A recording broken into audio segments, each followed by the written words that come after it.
Pauline. I'm one of the organisers and spokespeople for the WestConnex Action Group. We originally started in St Peters. We now have branches in Newtown, Beverly Hills and Concord, and of course we're working with groups all along the corridor from Western Sydney to Southwest Sydney as well to try and stop this thing. Personally, I got involved with the group not long after I moved to St Peters last year. I've been looking for a place to live in the inner west for close to a year, so I knew of the WestConnex, but the more we tried to find details about it, the harder it became to try and actually get a real handle on where it was going to go and what it was going to do. In fact, it seemed that if you wanted to live in the inner west, there wasn't going to be anywhere here that wouldn't be touched by it in some way, and little did I know how much that would turn out to be true. Eventually we found our beautiful home in St Peters. It was within a 60-year-old road reservation, but after speaking at length to both the RMS and the WestConnex Delivery Authority and being assured that there were no solid plans for the WestConnex in that area and affecting our property, we decided to buy it and found ourselves living in a wonderful community. But unfortunately, like so much of what the RMS and the WDA have had to say about WestConnex, it did turn out to be blatantly untrue. We hadn't even been in the house for 2 months before we got a knock on the door on Melbourne Cup Day, along with close to 80 of my neighbours, to say that our houses were earmarked for acquisition and demolition to make way for the WestConnex. Specifically, this massive St Peters interchange that's planned for just across the road from Sydney Park. Now, those of you who are familiar with that area would know that putting a LA-style spaghetti interchange there and dumping tens of thousands of cars into those inner city streets every day is just lunacy. And sure enough, that's pretty much what the only independent traffic modelling released about WestConnex has actually said, that it's going to bring these already congested streets to pretty much an absolute standstill every day. So obviously this fight is personal for me.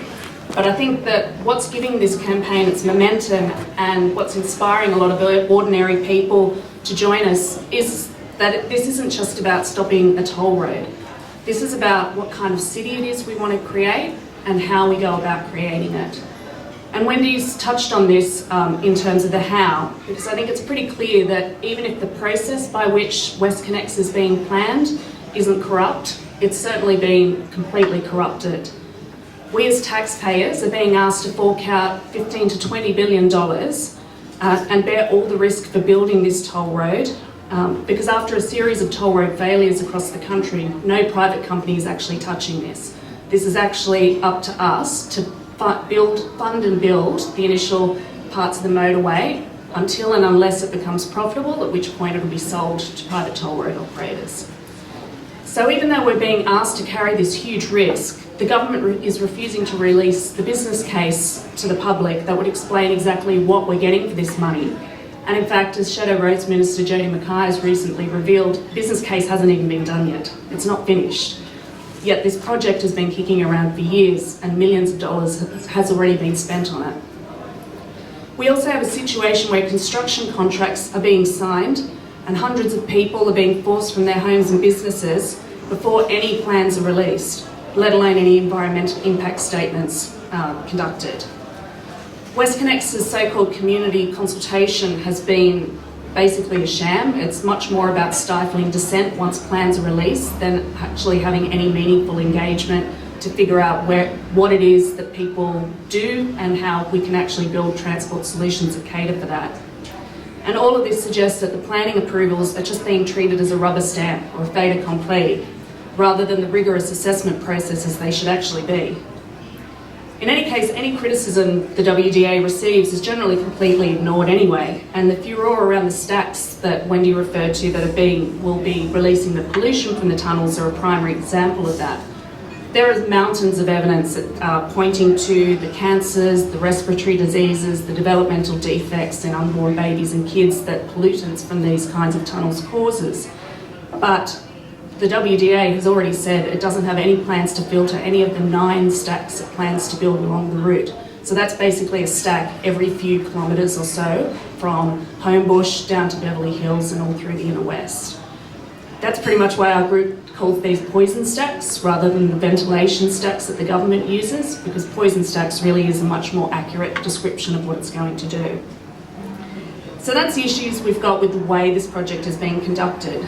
But I think equally as important to the campaign is that idea about what kind of city it is we want to create. Because there are not many global cities nowadays that regard building huge open motorways through thriving inner city communities into a single city centre as progress in 2015. I think a lot of cities probably wouldn't have regarded it as progress in 1985.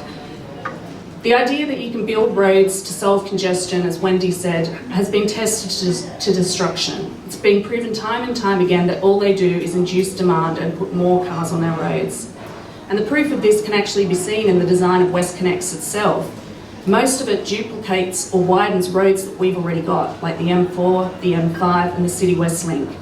These roads in turn were once touted as the great saviours of other roads that were congested, the M4, the Parramatta Road for example. But instead all they did was lead to more traffic, more pollution and now the call for yet more toll roads.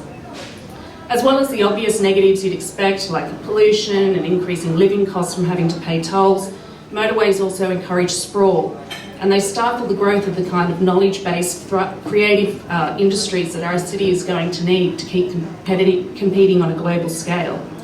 And it's for this reason that cities such as Seoul, Paris, New York, San Francisco, Madrid, Portland, and many more are now actually removing freeways rather than building new ones.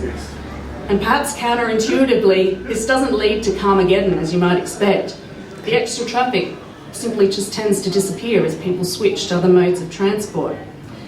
And when you combine that with initiatives such as better public transport, better cycling and walking facilities, proper investment in building up more than one CBD and congestion pricing, then you have the beginnings of a really wonderful new vision for Sydney. It costs a lot less than $15 to $20 billion that this toll road is going to cost too. So we'd have some change left over for schools and hospitals and all those other fripperies. So I think it's that as much as a desire not to lose what we have that already makes our city great, that's encouraging so many people like me, people who were perhaps politically aware before this all started, but not so politically engaged, to step up and fight this thing. Our group was told very early on by members of the Lock the Gate community that we'd find ourselves doing things that we never would have thought we'd do, and that certainly turned out to be the case with this. We've gone from being a small group of neighbours sitting around a kitchen table trying to figure out what to do next about this thing, to closing off Campbell Street in St Peters and then King Street in Newtown for protests that attracted thousands of people. I stood with my neighbours in picket lines at midnight to force drilling teams out of St Peters, conducted sit-ins at WDA information centres, spoken at rallies in front of thousands of people, and seen two of my very brave neighbours arrested and thankfully acquitted after chaining themselves to a WestConnex drill. We've linked up with thousands of people from Penrith to Beverly Hills who know that WestConnex is the wrong solution for Sydney and who are now standing up and taking action to demand better and making sure that information about this thing stays in the media day after day after day. Because as Wendy was saying, even though coverage hasn't been great, I think without the grassroots movement, it probably would be almost non-existent. And if you told me a year ago that I'd be standing here in front of you all tonight talking about this, I'd have thought you were crazy. But here I am, and as Wendy said, we would love to have you join us in this fight. Because, as many of you in here probably remember, if it wasn't for this kind of grassroots activism, much of Glebe wouldn't exist today. It would be covered in a couple of great big motorways. And even when parts of Fig Street were destroyed to make way for that exact motorway, residents didn't give up. And it's because of this fierce activism that we're actually able to stand here today and not be surrounded by enormous lanes of traffic. So Jenny's going to have some petitions out. I would ask you to please sign this so that we can force a parliamentary debate on this issue.